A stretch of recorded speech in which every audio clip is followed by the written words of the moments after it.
Imagine waking up before sunrise, gripping a spear in the dark, listening to the sound of footsteps creeping toward your village. You don't know how many of them are out there. You only know that by the time the sun rises, some of the people you love will be dead. This was not a rare nightmare. For tens of thousands of years, this was simply life. Long before armies, before kings, before borders on a map, humans were already at war. Tribe against tribe, blood against blood. And somehow, against impossible odds, your ancestors survived all of it. So how did they do it? How did ancient humans live through endless tribal wars with no police, no laws, no hospitals, and no way to call for help? The answer is far more brutal and far more clever than anything they teach you in school. And by the end of this video, you will understand something about human nature that most people go their whole lives without ever realizing. Let's start with a truth that is hard to swallow. War is older than civilization itself. We like to imagine early humans as peaceful, living in harmony with nature, holding hands around the fire. But the bones tell a different story. Archaeologists have dug up ancient skeletons with arrowheads buried in their ribs, skulls crushed by clubs, and entire mass graves filled with men, women, and children who were slaughtered all at once. One site in Africa holds the remains of 27 people, killed roughly 1,000 years ago, their hands still bound, their bodies left where they fell. This was not a single tragic accident. This was the world our ancestors were born into. So if violence was everywhere, how did anyone survive long enough to pass their blood down to you? The first answer is the most obvious one, and also the most overlooked. They survived by belonging to a group. In the ancient world, being alone was a death sentence. A single human against the wilderness, against predators, against rival tribes had almost no chance. But a tribe? A tribe was a wall of bodies, a network of eyes and ears, a force that could fight back. This is why the need to belong is buried so deep inside you even today. That feeling of wanting to fit in, of fearing rejection, of needing a group to call your own, is not weakness. It is ancient survival code.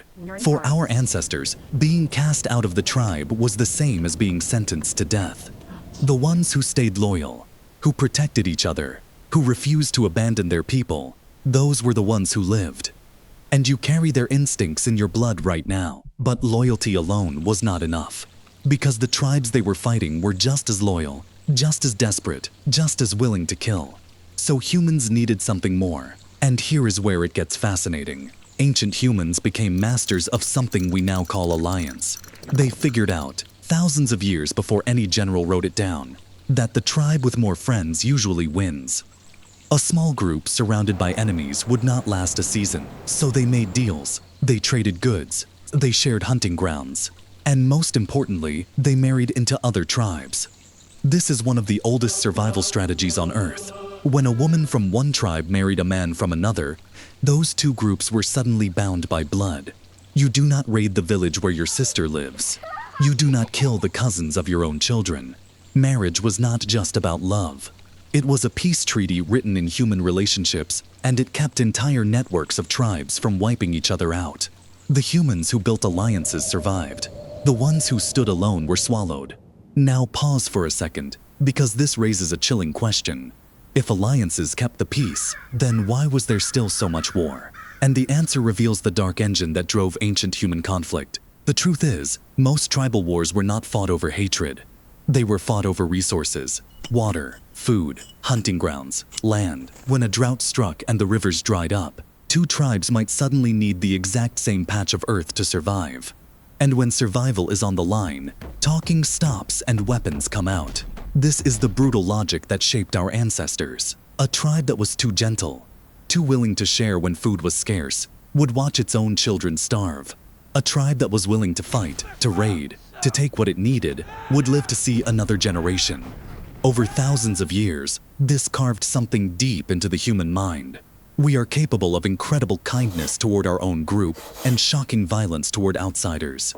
That switch, that ancient line between us and them, is still inside every human being alive today. And once you see it, you cannot unsee it. But surviving a war is not just about who is stronger. It is about who is smarter. And this is where ancient humans truly shined. They were brilliant tacticians long before the word existed. They did not fight fair, because fighting fair gets you killed. They used ambushes, striking at dawn when their enemies were asleep. They used the land itself, luring rivals into narrow valleys and swamps where numbers did not matter. They used fire, fear, and surprise. Many tribes avoided open battle entirely because a head-on clash meant heavy losses on both sides, and a tribe that lost too many warriors could not defend itself afterward. So instead, they raided. Quick, deadly strikes in the night. Grab what you can, strike fear into your enemy, and vanish before they can fight back. This style of warfare, hit and run, ambush and retreat, is one of the oldest forms of combat on Earth, and it is precisely because it kept the attackers alive. The goal was never glory. The goal was survival. And then there was the weapon that mattered more than any spear or club. The human mind and its ability to terrify. Ancient tribes understood psychology in a way that feels almost modern. They painted their bodies, screamed war cries, and wore the bones and skins of animals to look like monsters in the dark. Why? Because a battle you can win without fighting is the safest battle of all. If you can make your enemy too afraid to attack, you never have to risk your own life. Reputation became a shield. A tribe known for being merciless was often left alone, because no one wanted to pay the price of attacking them. Fear, it turns out, was one of the most powerful survival tools our ancestors ever discovered, and we still use it today, in ways we barely notice. But here is something that will surprise you. For all their violence, ancient humans were also masters of making peace. Survival did not just mean knowing how to fight, it meant knowing when to stop. After a raid or a battle, tribes developed rituals to end the bloodshed before it destroyed everyone. They held ceremonies, exchanged gifts, and shared feasts with former enemies. They created elaborate codes about when fighting was allowed and when it had to end. Some cultures even developed forms of ritual combat, where two warriors would fight in place of their entire tribes, so that a single duel could settle a dispute instead of a massacre. This was genius. It let tribes resolve their conflicts without bleeding themselves into extinction. Because here is the secret that our ancestors understood in their bones. A war with no end is a war that kills everyone, the winners included. Now let's talk about the part almost no one thinks about. What happened to the survivors after the battle was over? A wound in the ancient world was a slow death sentence. There were no antibiotics, no surgeons, no clean bandages. A single deep cut could become infected and kill a warrior weeks after the fighting stopped. So tribes that survived war were also tribes that learned to heal. They used plants, honey, and shared knowledge passed down through generations to treat wounds. And just as importantly, they cared for their injured. A warrior who could no longer fight was not always thrown away. The tribe carried him, fed him, and protected him because loyalty was the glue that held the entire group together. A tribe that abandoned its wounded would soon find that no one was willing to fight for it. So compassion, strange as it sounds, was also a weapon of war. It was the thing that made warriors willing to risk everything for each other. And this brings us to the deepest truth of all, the one that should stop you cold. The reason humans survived tribal war is the very same reason humans are so dangerous. We are the ultimate social animal. Our ability to band together, to trust each other, to fight and die for our group, is the greatest survival advantage any creature has ever had. But that same instinct, that fierce love for our own people, is exactly what makes us capable of seeing outsiders as enemies. The loyalty that built our tribes is the loyalty that armed them. The bond that protected the group is the same bond that destroyed rival groups. We did not survive in spite of our tribal nature. We survived because of it. And that nature did not disappear when the spears were put away. It simply changed its shape. Because here is the part that should make you think. Those ancient instincts are still running inside you right now. The thrill you feel cheering for your team against a rival. The way you instantly trust someone from your own town, your own country, your own group. The anger you feel toward an outsider you have never even met. None of that is random. It is the echo of 1,000 years of tribal survival, hardwired into your brain.